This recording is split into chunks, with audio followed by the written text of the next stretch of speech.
গৌৰৱৰ বিষয় বুলি ক'ব লাগিব। আৰু কিয়নো চাওঁতে চাওঁতে গহপুৰ যি পৌৰসভাই 25টা বৰ্ষ পূৰ্ণ কৰিলে। আৰু এই গহপুৰ যি নগৰ, এটা সময়ত যি নগৰ আছিল, আৰু এই নগৰখন অসম গণ পৰিষদৰ দিনত গণেশ কুটুমে 1997 চনত ইয়াক নগৰ হিচাপে স্বীকৃতি দিছিলে আৰু স্বীকৃতি পাবলৈ সক্ষম হৈছিলে।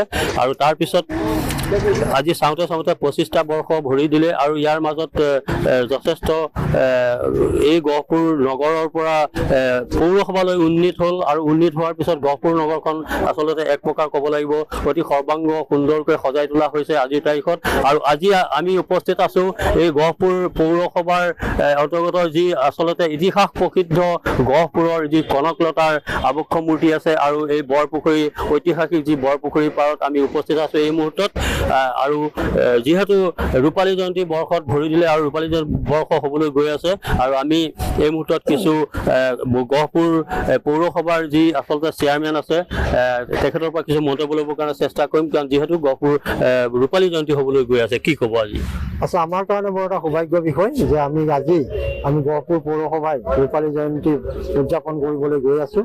এই গহপুৰ পৌৰসভা 1997 যাতে প্ৰতিষ্ঠিত হৈছিল, আৰু সেই তেতিয়াৰ পৰা এতিয়ালৈকে যিখিনি কাৰ্যসূচী চলি আছে, বা যি অনাগত দিনত যিসকল ব্যক্তিয়ে গহপুৰ নগৰখনক সুন্দৰভাৱে গঢ় দিবলৈ সক্ষম হৈছিল, তাৰ লগত সংগতি ৰাখি আমিও বৰ্তমান আমাৰ যিখন বডি আছে আমাৰ পৌৰসভাৰ, সেই বডিখনে আমি অহপৌৰসভাতেই আমি এইখিনি ব্যৱস্থা গ্ৰহণ কৰিছোঁ যাতে সুন্দৰভাৱে গহপুৰ পৌৰসভাখন আমি উজ্বলাই তুলিব পাৰোঁ। সেই উপলক্ষে আমি ৰূপালী জয়ন্তীৰ লগত সংগতি ৰাখি আমাৰ গহপুৰৰ অঞ্চলৰ বিভিন্ন যিখিনি আমাৰ গুৰুত্বপূৰ্ণ জেগা আছে, আমি সেইখিনি সজাই পৰাই উঠাবলৈ আমি ব্যৱস্থা কৰি আছোঁ।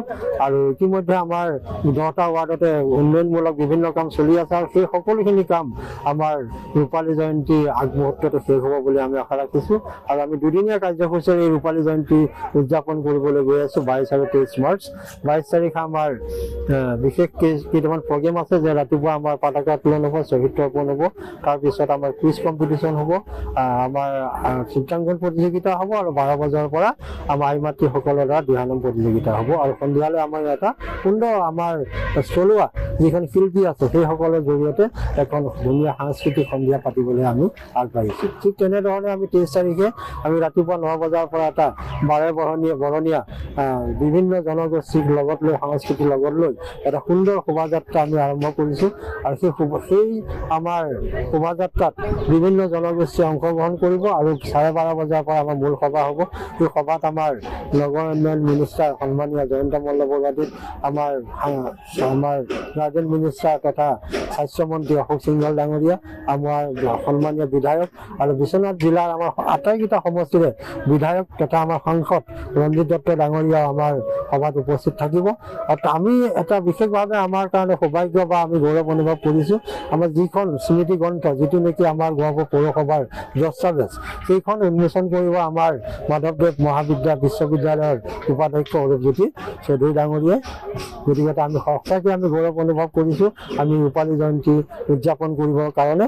আৰু এই উদযাপনত আপোনালোক তথা আমাৰ গহপুৰৰ সকলো ৰাইজৰে আমি সহায় সহযোগিতা কামনা কৰিছোঁ। হয়, যিহেতু আপোনালোকৰ কাৰ্যকাল আৰু 2টা বছৰ আছে, অনাগত দিনত গহপুৰৰ কাৰণে আৰু কি কাম আছে বুলি ভাবিছে, আৰু কেনেকুৱা ধৰণে আৰু আগবঢ়াই নিব গহপুৰ পৌৰসভাক? আচ্ছা, ধৰক আমাৰ গহপুৰটো বানপানী জড়িত অঞ্চল, আমি সকলোৱে জানো। আমি ইয়াত বহুত ভাল কাম কৰিলেও আমাৰ বানপানী আহি আমাৰ কামখিনি নোহোৱা কৰি দিলে। কিন্তু যদিও আমাৰ সেইখিনি সমস্যা আছিল, বৰ্তমান আমাৰ চৰকাৰে যিটো চট্ৰং নদী বান্ধ নিৰ্মাণ কৰিছে, সেই বান্ধৰ পৰা আমি নিশ্চিত যে আমাৰ বৰ্তমান গহপুৰত আৰু বানপানী সম্ভৱ নহ'ব। সেয়েহে আমি বৰ্তমান যিখিনি কাম কৰিলোঁ, অনাগতত আমাৰ বহু কাম কৰিবলৈ আছে। আমাৰ ড্ৰেইনেজৰ সমস্যা আছে, ফুটপাথৰ সমস্যা আছে। আমি থলুৱা যিখিনি আমাৰ ব্যৱসায়ী আছে, সেই ব্যৱসায়ীখিনিক পুনৰ সংস্থাপন দিয়াৰ ব্যৱস্থা আছে। গতিকে সেইখিনি আমি কেনেধৰণে কোন জেগাত কৰিলে আমাৰ গহপুৰখনো সুন্দৰ হ'ব, তেওঁলোকৰ স্থায়ী সমাধান হ'ব, সেইখিনি আমাৰ বহুত প্ৰজেক্ট আমাৰ লৈছোঁ। গতিকে আমি 2 বছৰত যিমান পাৰোঁ আমি ব্যৱস্থা ল'ম, আৰু থাকি যোৱাখিনি নেক্সট বডিয়ে কৰিব বুলি আমি আশা ৰাখিছোঁ।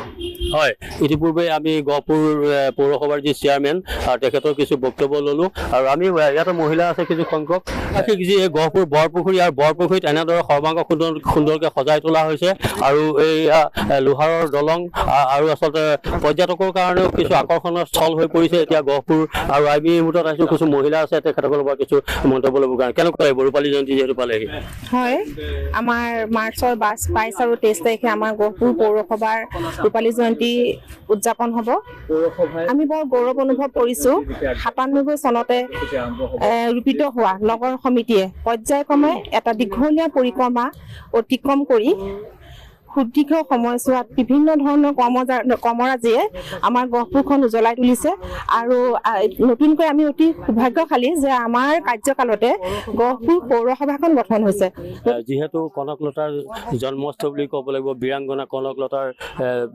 স্থলীৰ জীয়ৰী হিচাপে কি ক'ব বিচাৰিব সুন্দৰ আমাৰ আপোনালোকৰ নিউজ চেনেলৰ জৰিয়তে আমি ৰূপালী জয়ন্তীৰ বিষয়ে আমি যি ক'বলৈ কাহাৰ দিয়াৰ কাৰণে আমি নথৈ সুখী হৈছোঁ খুব সুন্দৰ এটা পৰিৱেশন আমি কৰিবলৈ ওলাইছোঁ ৰূপালী জয়ন্তী মানে 97 চনতে অনুষ্ঠিত হোৱা আমাৰ যি পৌৰসভা নহয় পৌৰ নিগম আমাৰ গতিকতে এতিয়া আমাৰ এতিয়া 22 চনত আমাৰ পৌৰসভালৈ উন্নীতকৰণ কৰা হ'ল গতিকতে আমাৰ দিনতেই যে আমাৰ এই পৌৰসভাৰ হোৱাৰ দিনতে যে আমি ৰূপালী জয়ন্তী উদযাপন কৰিব পাৰিছোঁ তাৰ কাৰণে আমাৰ খুব সুন্দৰ এটা পৰিৱেশন আমাৰ দেখুৱাইছে আমাৰ গোটেই পুখুৰী পাৰে দেখিছে আপোনালোকে অকণমান কেমেৰাটো ঘূৰাই দিলে দেখিবলৈ পাব আমাৰ গোটেই ৰং চং কৰি কি ধুনীয়া সুন্দৰ কৰিছে বৰপুখুৰীপাৰ গতিকে ভাল লাগিছে আমিও মানে বহুত নথৈ সুখী হৈছোঁ আমাৰ দিনৰ ৰূপালী জয়ন্তী ভাগ উদযাপন কৰাৰ কাৰণে ৰূপালী জয়ন্তী বৰ্ষ যিহেতু গহপুৰ পৌৰসভাই 25টা বৰ্ষ পূৰ্ণ কৰিলে নমস্কাৰ গহপুৰ পৌৰসভাই 1997 চনত নগৰ সমিতি আছিলে নগৰ সমিতি 2018 চনত পৌৰসভালৈ উন্নীত হ'ল 2000 যিকোনো খবৰৰ বাবে যোগাযোগ কৰক 7099017330 লগতে 7099017110 নম্বৰত